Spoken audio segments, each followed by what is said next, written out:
everyone, it's Tonya, and today I want to share with you a process video from the scraps that were left over from my Ustream.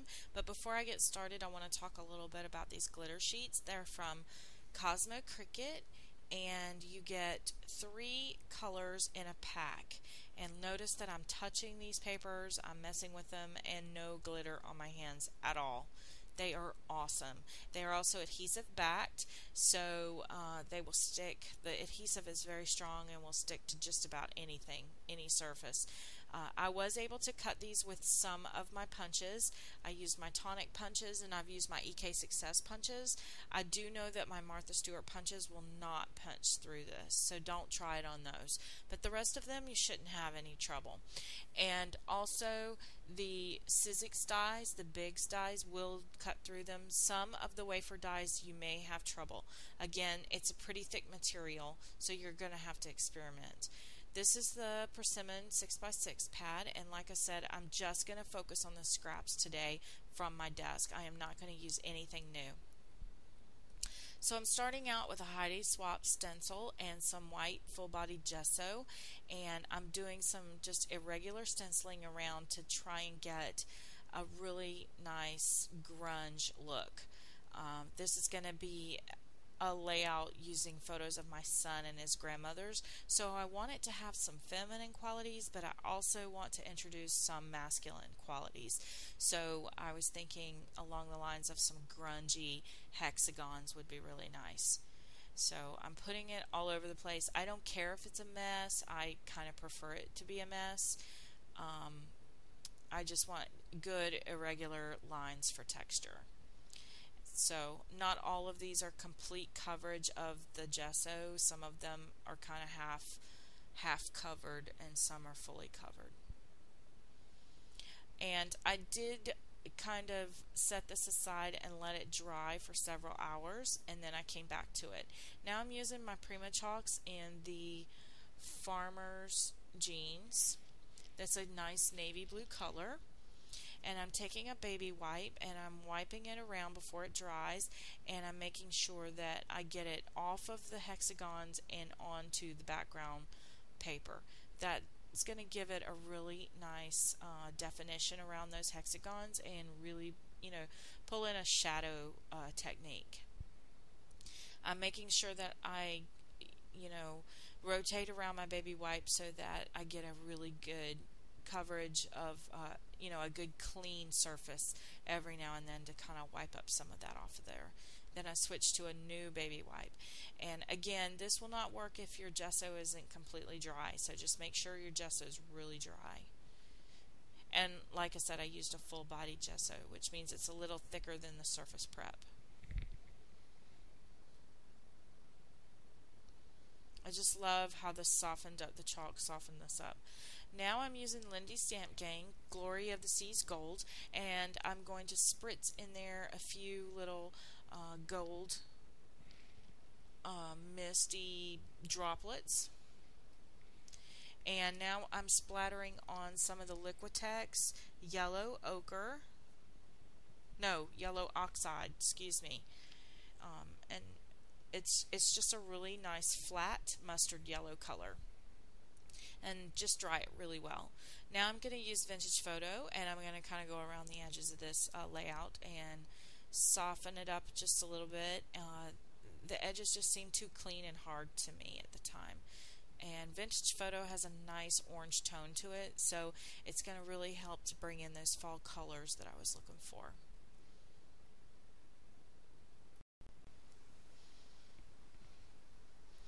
Now I've taken a piece of that orange scrap and I've cut out some of the leaves from a Fisker's Punch. These look like oak leaves. And then I'm adding a little Vintage Photo to those as well to kind of, soften them up and give another layer of texture. I was thinking that paper, that orange paper, was a bit bright for what I was going for with this layout. So making it small when you have a really busy pattern like that, making it small really helps to put the focus back on your layout and not on that bold pattern. Now I'm going to use the Surface Z inks. These are from Color Box. They're their new permanent inks. They're that I showed you originally the brown, but then I decided to go with the dolphin color because it's a nice medium tone gray, which I love, and it almost had a bluish hue to it. And now I'm pulling out a die cut from my Silhouette, and I got the file from the Silhouette store. This is the Farmer's Jeans again, and I'm just coloring it up really well with that. I usually cut my die cuts in neutral tones so that I can color them whenever I want to. And now I'm taking some of that Glory of the Seas gold and mopping up that ink that's on my mat with a tag. I'm not going to use this tag, but it's a great way to mop up the surface of your desk without wasting all of the ink. I can use that in a journal later or on another project. Now I'm going to take, those are the craft piece that you see there is the end of the envelope that I used in my Ustream, and it's a pocket because it's an envelope. It's the end of an envelope. So I decided to take one of the neutral papers that was left over from the Ustream the other night and cover the surface with it so that I can use it for a pocket to store my journal tag. Now this is the tag I've chosen for my journal, and I'm just touching the edges with the vintage photo again to just kind of give it a little bit of definition. Now you're going to see me fidget with stuff back and forth in this layout a lot because I want you guys to see that these layers do not come together quickly. It's something that's a process, and I'm taking one of those frames and just denting up the edges there a little bit so they look like they've been around for a while. I'm covering it with some vintage photo so they look dirty. In my Ustream the other night, I did give you the tip of, if you're not sure when you cut these Polaroids out, if you don't have a photo at the time, go ahead and leave the backing because it makes it much easier to add the photo later. It gives you a way to glue it down to the surface without the photo. Now again, I'm tucking and I'm going to move things back and forth. I'm going to, you know, fidget with things, but I wanted you to see all of this instead of me cutting it out because I wanted you to see that yes, it does take some time and you do have to kind of play with placement, especially when you're dealing with so many very small elements. So now I'm just kind of playing around again with where I want to put the leaves, and I've decided that I want the leaves to be bent up, almost like a floating leaf just falling. This layout is more about an activity that we do in the fall, so I really wanted to bring that essence of fall back into the layout. And leaves falling, it's one of the reasons why this is one of my favorite times of year. So except for when I have to rake, then I'm not so happy for it. But I really love the way the orange really pops on these leaves. Now I'm going to show you how to punch that glitter paper, and you know, it cuts like butter. I'm so impressed, and the adhesive backing just doesn't get caught in the punch. It's really, really, really nice. I just, can you guys tell I'm in love with glitter? What have you guys done with Mom and Tonya?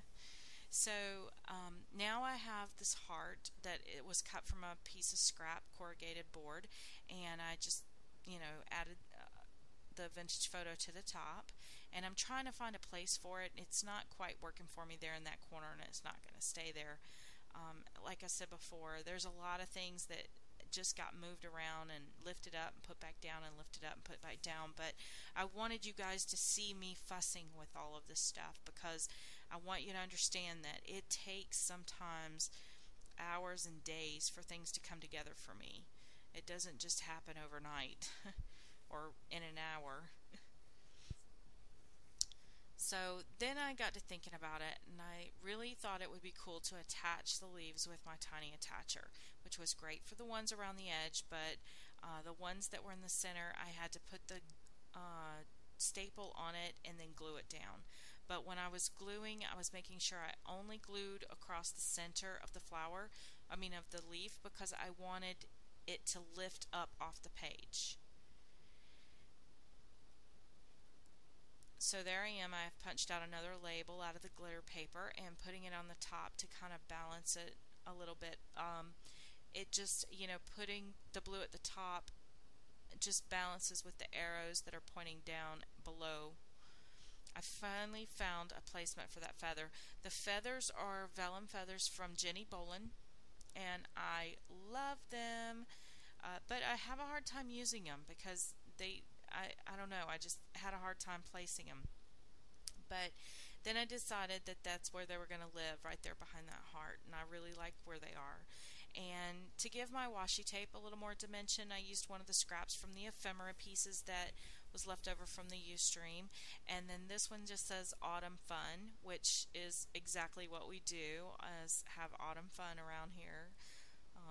Fall is always just a busy time for us. We have so many activities, outdoor activities going on, that it's just really a lot of fun. So then I found the burlap, and I was like, oh yes, that little scrap of burlap was perfect over there on that side. And again, fidgeting around, moving things around. You can tell when I'm happy where something is because that's when I start gluing. Until I start gluing, there's no saying that it's going to stay. Then I decided to bring those staples back off to that side element as well as the bottom element. And then as I was working with it, I really didn't like that yellow Liquitex paint. To me, it was just a little too much, so I put a little bit more of the Lindy's on top of it. This is the ticket that I shared with you guys in the Ustream, that was actually a Tim Holtz stamp from his 100th stamp set, and it didn't quite fit the die cut that I used, but I really like the look of it. It almost gave me another, it looks like a completely different stamp, even though it didn't fit. I couldn't stamp the whole image. So here I am just fussing around, and what I decided to do was I couldn't put pop dots because you'd see them, that's transparency. So what I did was I put hot glue, but I let the glue dry for quite a bit, so it was just barely tacky before I put it down, and I didn't put it completely flat. I left it elevated a little bit. So now I'm just finding placement for all these little ephemera pieces that were left over from the Ustream. And once again, I found another one of those little fall leaves. Just trying to fidget around and find out where it goes.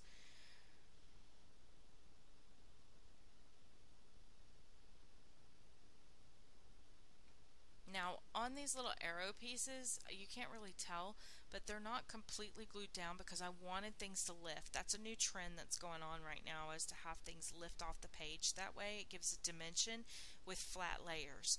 And I also want to note that those little dies that came from my silhouette they're the negatives actually, and I kept them and trimmed them down, which is another tip. I think that so many times we just punch and do things and we just throw them out, and actually the little glitter piece that is underneath Autumn is Fun is also a negative piece, but when you look at it from that angle, it looks like a bracket. So you can have a lot of fun. Now I've went looking for my pictures, and I discovered that I really wanted to put another photo here on this layout, and since all my arrows were pointing down, it just kind of was a natural thing to have them come straight down. Now instead of putting the Polaroid with the biggest part on the bottom, I kind of rotated it and put it to the side. I like that. That's a new trend also, and I really like the look of that. So I'm going to try as best as I can to mimic the elements that are on the other Polaroid.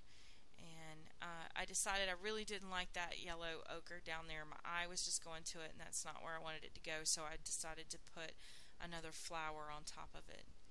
And here's another ephemera piece. This one's in the navy blue, so I thought the other one I used yellow. I decided to use the navy blue on this one and point it up like it's going up towards the journaling. So with all of these arrows, you've got a flow of movement going from the top left down to the bottom and then back up to the top again to hit that little spot in the corner.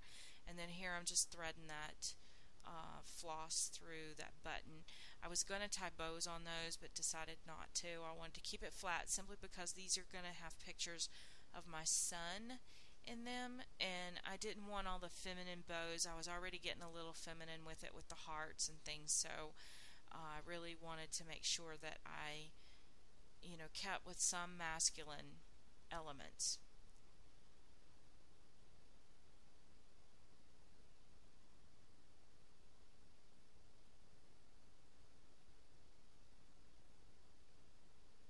Also, I've added down at the bottom down there the title grandson. And I'm going to start gluing those pieces down. And I had some that were bigger than others. I had to mix and match to make it work, which is why I don't like alpha stickers too much because of that. But again, I really like the look of it, the eclectic look of it, especially for this particular layout. I rarely use alpha stickers. I would rather just die cut the title out myself. And the title on this is going to stay grandson.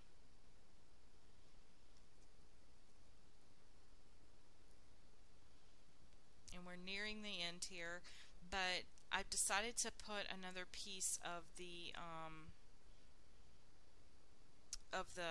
glitter paper down at the bottom, so I went ahead and cut another doily in half. Now these are all scraps on my desk now. I didn't cut anything from new paper at all, and I had some doilies that didn't cut perfectly, so I was able to cut those and trim them down. And then again, I'm just adding some more staples to just kind of finish that off, and I really love the look of this layout. It's just really coming together nicely. And I had one more leaf sitting off to the side there, so I decided that it needed to go into that cluster at the bottom to just kind of help tie it all back in.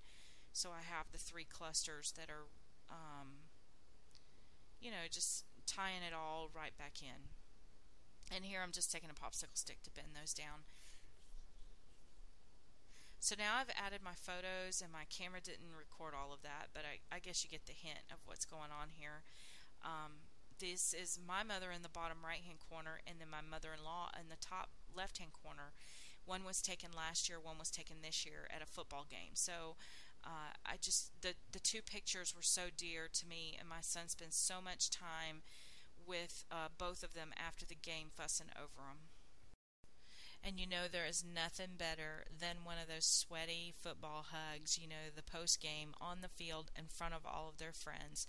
So thank you guys for watching me through this video. Here are some close-ups of the layout so you can really get a feel for the dimensions and the different layers. Although this layout is pretty flat, it does have quite a bit of dimension, and the layers do help to add that in. So once again, thank you so much for hanging out, and please leave me comments, and you can see detailed pictures on my blog as well at psychomomscrapbooks.blogspot.com. Supplies for this layout were found at flamingoscraps.com. Thank you for watching.